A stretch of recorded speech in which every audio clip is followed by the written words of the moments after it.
Donc, la position du centre de masse est définie comme ça. C'est-à-dire que la masse totale fois la position du centre de masse, c'est la somme des masses fois la position. Donc, ici, je prends n particules. Donc, un nuage de particules, par exemple.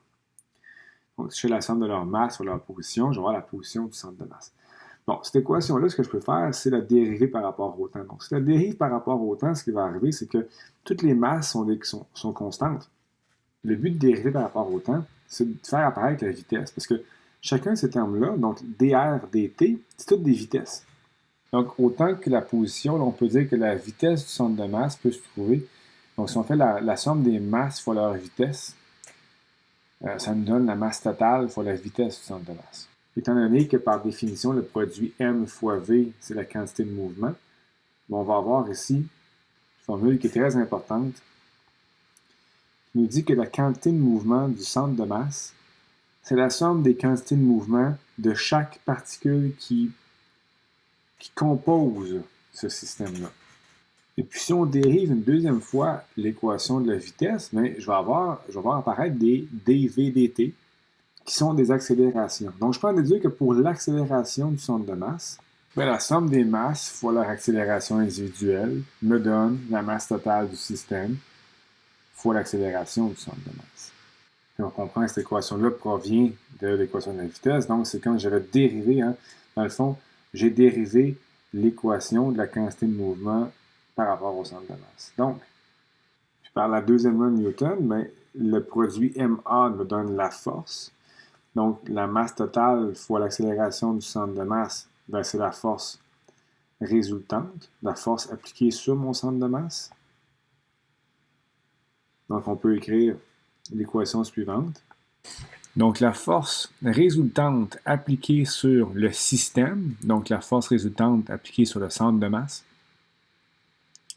égale à la masse totale fois l'accélération du centre de masse, bien évidemment, mais c'est égal aussi à la variation de quantité de mouvement par rapport au temps. Pour bien illustrer ce que veut dire cette formule-là, c'est que si on prend un objet, ou en fait un objet qui est composé de plusieurs particules, un exemple qui vient en tête, c'est un feu d'artifice. Par exemple, dans le cas du feu d'artifice, la force résultante qui est appliquée sur le centre de masse, c'est la force gravitationnelle.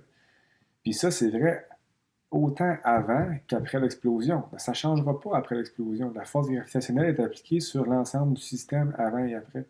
Donc, si j'étais capable de tracer la position du centre de masse de mon feu d'artifice, mais je remarquerais que même si je prends avant, c'est pas compliqué, la position du centre de masse, ça correspond exactement à la position de mon projectile.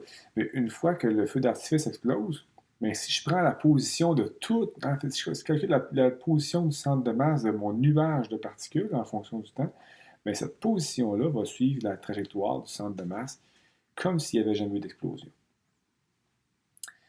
Donc, je peux vous montrer ici une animation par rapport à ça. Voilà la petite animation sur les feux d'artifice. Alors ici, j'ai mon lanceur de feux d'artifice, donc je peux changer l'orientation. Donc, je vais commencer par lancer le feu d'artifice. Là, on voit sa trajectoire, puis on a un beau mouvement de projectile. Et là, ce qui est arrivé, c'est que je n'ai pas fait exploser le feu d'artifice. C'est comme un feu d'artifice qui est raté, en fait. Donc, on lance, puis on a carrément le mouvement d'un projectile, comme une balle, finalement. Donc là, je peux changer ici la vitesse de lancement. Donc, si je lance avec une plus petite vitesse, bien, j'ai un mouvement de projectile comme ceci. Alors, donc je peux jouer avec l'énergie que je vais libérer. Je peux faire une explosion qui est plus ou moins importante. Je vais prendre une explosion qui est modérée, disons. Donc, je vais réinitialiser, je vais lancer et je vais exploser. Et là, on a, en fait, ce qu'on retrouve, en fait, c'est ce qui compose le feu d'artifice.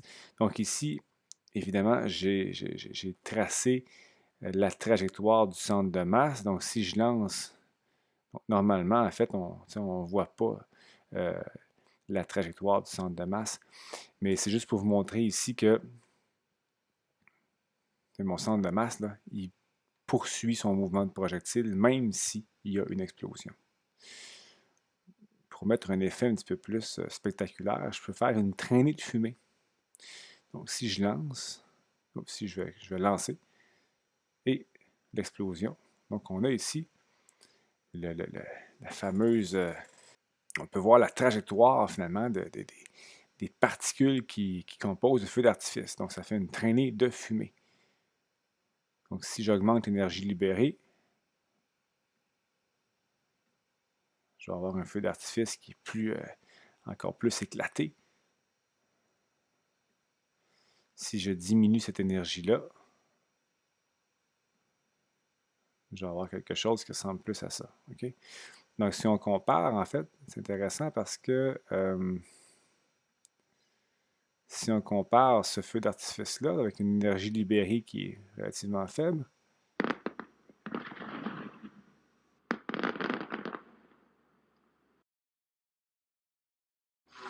on trouve le même principe dans les sauts de motocross comme ça. Donc, le système est composé d'une moto et d'un conducteur. Hein. En fait, vous avez le centre de masse qui suit un mouvement de projectile.